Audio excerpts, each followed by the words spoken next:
This is the Biblical Unitarian Podcast. Hello and welcome to the Biblical Unitarian Podcast, the podcast that aims to start conversations about the oneness and unity of God and about the humanity of Jesus. My name is Dustin Smith, and as always, I will be your host. This is episode 222, entitled The Final Misunderstanding in John's Gospel. Yes, we have been working through the Gospel of John to study all of the occurrences of the theme of misunderstanding, and we have come to the final occurrence. It's actually the 19th occurrence within the Gospel of John. I do think there are 19. I might be mistaken, but this is the final one that we will be looking at within this particular series, and we'll be moving on to studying other important things starting next week.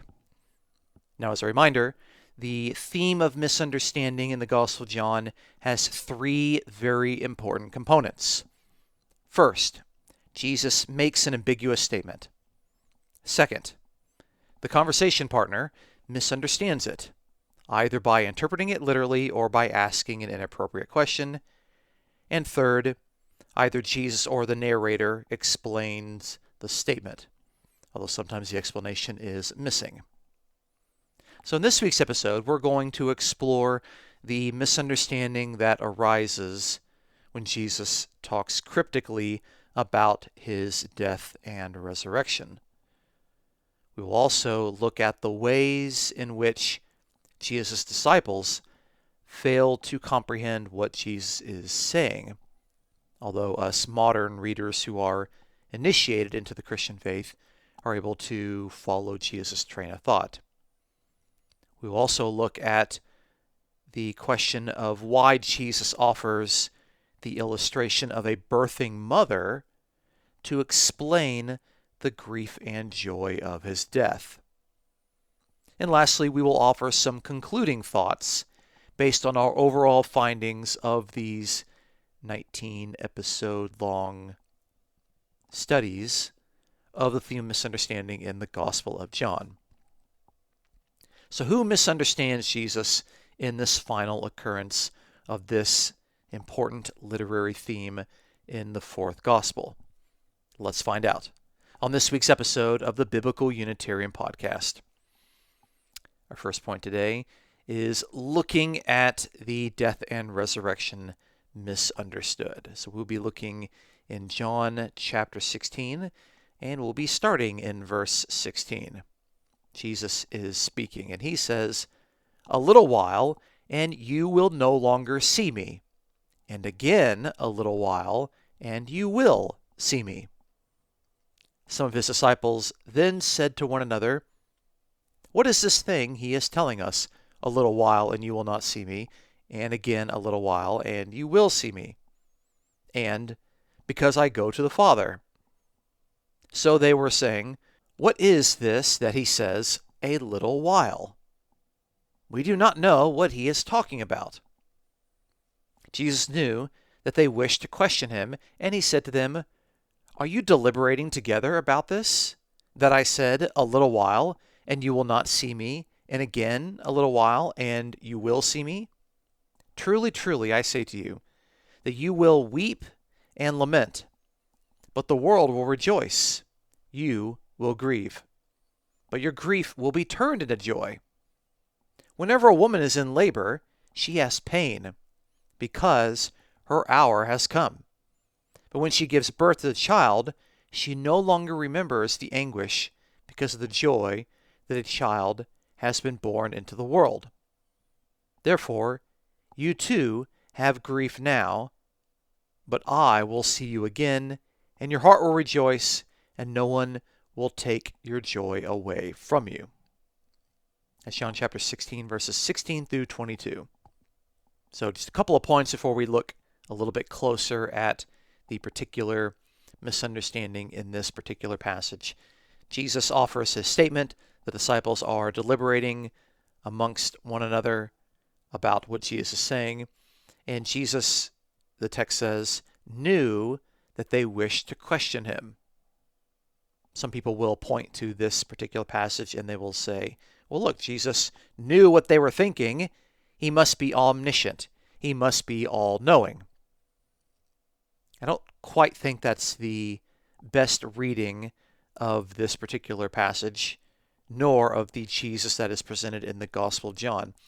We started our passage looking at chapter 16, verse 16, but if you look in the previous passage, chapter 16, verse 15, Jesus admits that all things that the Father has are mine, indicating that the Father has authorized Jesus and shared with Jesus this revelatory knowledge. This is more clearly stated earlier in the Gospel of John, like in chapter 3, verse 35, where Jesus says, "The Father loves the Son and has given all things into his hand." John 3:35. We can see a similar statement in John 5:20, where Jesus says, "The Father loves the Son and shows him all things that he himself is doing." John 5:20. So throughout the Gospel of John, Jesus is depicted as this person who has been the rightful recipient of everything that God possesses. The Father shares all things with the Son, and in doing so, the Son becomes the bearer and the recipient of God's privileges, prerogatives, and in this case, God's knowledge.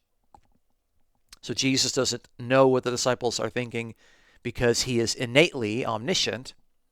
Instead, he knows these things because the Father has enlightened Jesus. The Father has revealed these things to Jesus. The Father has shared this particular knowledge with the human Son. Now, also in this passage, we have this little side parable or illustration, depending on what you want to call it, about a birthing mother. And it seems a little bit out of place when we're talking about the death of Jesus. Why would we talk about the birth of a child and a mother giving birth when Jesus is trying to illustrate his own death?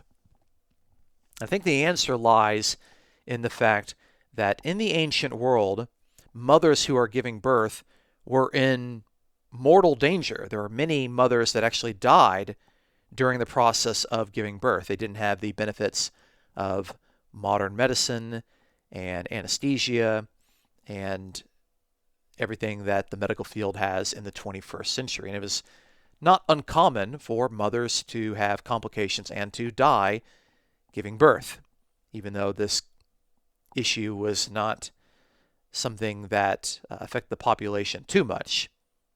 Although it was true that Jewish mothers had to bear at least 3 children in order to keep the population constant.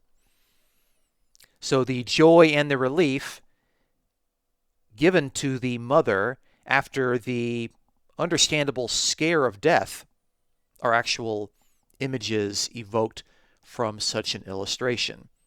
She is in labor, she is in pain, she is scared of death, but that fear goes away after the child is born, and there is nothing but joy. And of course, Jesus is talking about his own death, but after that death, there is joy and rejoicing. So let's move and look at the particular theme of misunderstanding in this passage. That's our second point. Point number 2, a closer look at the theme of misunderstanding involving the phrase "a little while." So as you will surely remember, the first part of the theme of misunderstanding is that Jesus makes an ambiguous statement. This is very easy to pinpoint. We can see it in John 16:16, where Jesus says, "A little while and you will no longer see me, and again a little while and you will see me." So Jesus speaks of a short period of time. It's phrased as "a little while" in this particular English translation. And so he says that on one hand, you will no longer see me for a little while, and then you will see me after a little while. So not unlike the synoptic Gospels, Matthew, Mark, and Luke, Jesus here is talking about this short period of time between now and his death, followed by another short period of time between his death and resurrection appearances to his disciples. And of course, as we see in the synoptics, the disciples don't understand. They don't comprehend what Jesus is saying. Their understanding of the Messiah was not of a figure that was supposed to die. That Messiah figure was supposed to reign forever and to rule from the throne of Jerusalem. So they don't understand what Jesus is saying. But Jesus is using this cryptic language of a short period of time to where they won't see him, which clearly indicates his death, and then another short period of time in which they will be reunited, and they will see Jesus then. So he's talking about his death and resurrection. Of course, this has been hinted at many times throughout the Gospel of John, but the closest followers of Jesus, even at this point, even at the final week of Jesus' life and his ministry, still don't quite understand what is going to happen to him. So the second part of the theme of misunderstanding has the conversation partner misunderstanding Jesus, either by interpreting him literally or by asking an inappropriate question. And so we can pinpoint this in verses 17 through 18 of John 16. Some of his disciples then said to one another, "What is this thing he is telling us? A little while and you will not see me, and again a little while and you will see me. And because I go to the Father." So they were saying, "What is this that he says, a little while? We do not know what he is talking about." So who is the conversation partner that misunderstands Jesus? Well, we have multiple conversation partners. It says some of his disciples. We don't know how many.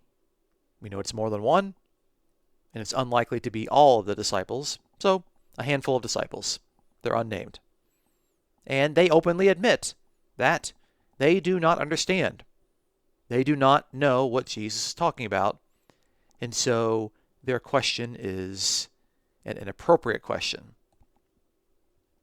So the third part of the theme of misunderstanding has Jesus or the narrator explain the statement. And in this passage, Jesus is the one that gives the explanation, and he gives it in verses 19 through 22. So this is how Jesus explains his original ambiguous statement. He says, "Are you deliberating together about this, that I said, a little while, and you will not see me, and again a little while, and you will see me? Truly, truly, I say to you, that you will weep and lament, but the world will rejoice. You will grieve, but your grief will be turned into joy." Whenever a woman is in labor and she has pain, because her hour has come, when she gives birth to the child, she no longer remembers the anguish because of the joy that a child has been born into the world. Therefore you too have grief now, but I will see you again, and your heart will rejoice, and no one will take your joy away from you. So Jesus offers an explanation, but I kind of get the feeling that he doesn't explain his original statement in the clearest detail. He doesn't come out and say, "This little while refers to the time of my death, where you won't see me. I'll be in the grave. And then the next little while will be the period of the time that you'll have to wait to see me." He does mention that the first little while will lead to a period of grieving. And Jesus also says that the second period will turn that grief into joy. Now, clearly, as initiated readers, we know that Jesus is talking about his death and resurrection. While Jesus is dead in the grave, the disciples are unable to see him.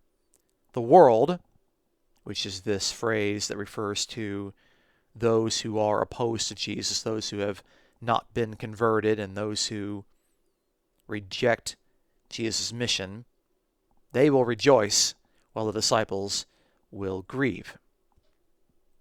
About the resurrection, they'll be reunited. The disciples and Jesus will actually see one another. And of course, this explains the comment with the illustration of the woman in labor, the woman who is in mortal danger, but once she has her child she now has joy. And it's also interesting to note that the original statement made by Jesus says that you will see me, but when Jesus gives the explanation, he says that I will see you again. So the disciples aren't going to have some sort of trance-like experience or some hallucination to where they kind of see Jesus. They're not crazy people. Jesus himself says that he will see them again. They will be physically reunited. The disciples will physically see Jesus, and Jesus will physically see the disciples. Let's move to our third and final point, conclusions and observations from the study of misunderstandings in the Gospel of John. So this is me looking back at the previous 18 episodes and drawing conclusions based on what we have seen about this particular theme. So we've had 19 episodes if we include this one, and if we look at all those, we could basically divide the persons who are the ones carrying the misunderstanding into two distinct groups. You might be able to subdivide this in your own study, but I think that this particular division is sufficient for our study. So the first group would be the crowds, the Jews, and the Pharisees. These are people that are not actively disciples of Jesus. They're not following Jesus.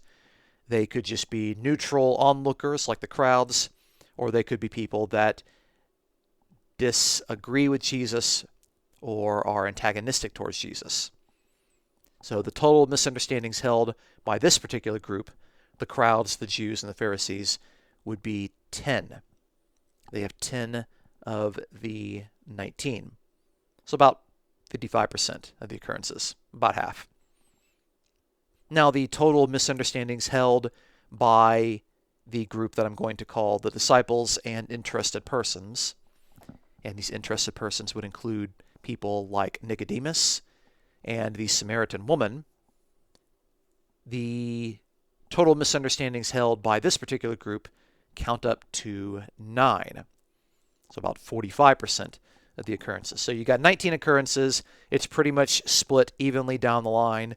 10 for the Jews and 9 for the disciples. You really can't get it more evenly divided when you have 19 occurrences. You got 10 on one side and 9 on the other.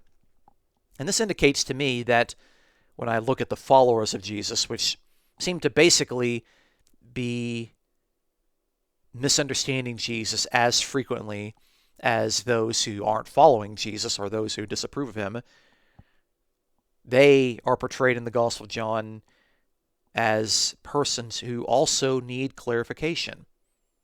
They also need instruction. They also need to continually work at understanding what Jesus is saying. So when I look at all of this data, I am able to draw a few conclusions.